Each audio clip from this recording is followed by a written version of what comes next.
পূজা স্বর্ণকে।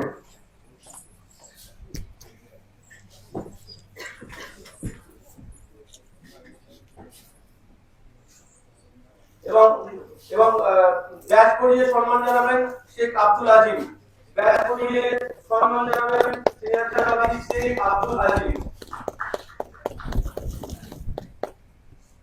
Batch পড়িয়ে সম্মান জানাবেন এবং মেমেন্টো তুলে দিতে বলবো সৌমিলি গাঙ্গুলি চক্রবর্তীকে। মেমেন্টো তুলে দিতে বলবো সৌমিলি গাঙ্গুলি চক্রবর্তীকে এবং সার্টিফিকেট তুলে দিতে বলবো শুভঙ্কর মুখার্জিকে।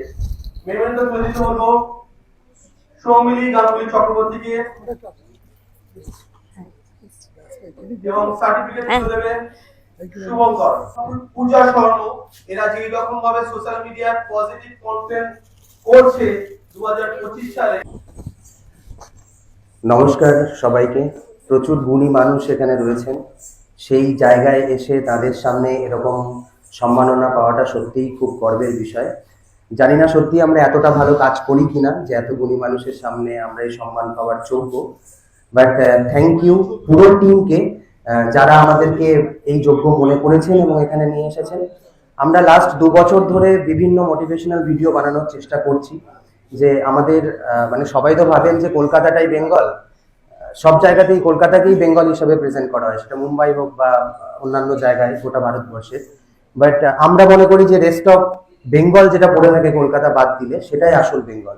তো সেই বেঙ্গলের মানে বিভিন্ন ঘরে ঘরে বৌমা মা মেয়েদের ওপর যে বিভিন্ন রকমের এখনো অনেক রকমের সমস্যা রয়েছে, সেই সমস্যার উপরে আমরা কন্টেন্ট বানানোর চেষ্টা করি, মেসেজ দেওয়ার চেষ্টা করি, যাতে ভবিষ্যতে সেই জিনিসগুলো থেকে আমরা মানুষকে একটু সচেতন বানাতে পারি। এটাই আমাদের ছোট্ট প্রচেষ্টা।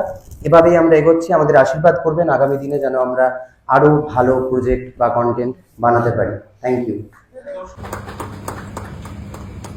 একটুখানি স্যারের হয়ে যদি দুই একটা কথা বলা যায়। স্যার সারা ওয়ার্ল্ডে, সারা বিশ্বের মধ্যে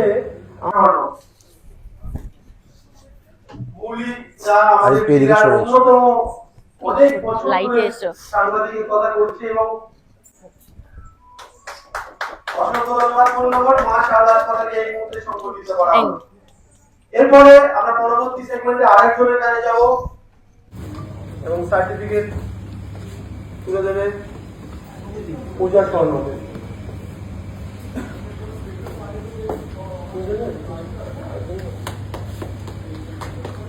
অসংখ্য ধন্যবাদ। এরপরে আমরা মুরলিদা সম্পর্কে কিছু কথা না বললেই নয়। মুরলিদা ছিলেন, উনি আসতে পারেননি, উনি আসলে আরো প্রাউড ফিল করছি। সত্যি কোন্নগর পৌরসভার এই মাটি আজকের দিনে আলোক উজ্জ্বল হয়ে উঠেছে।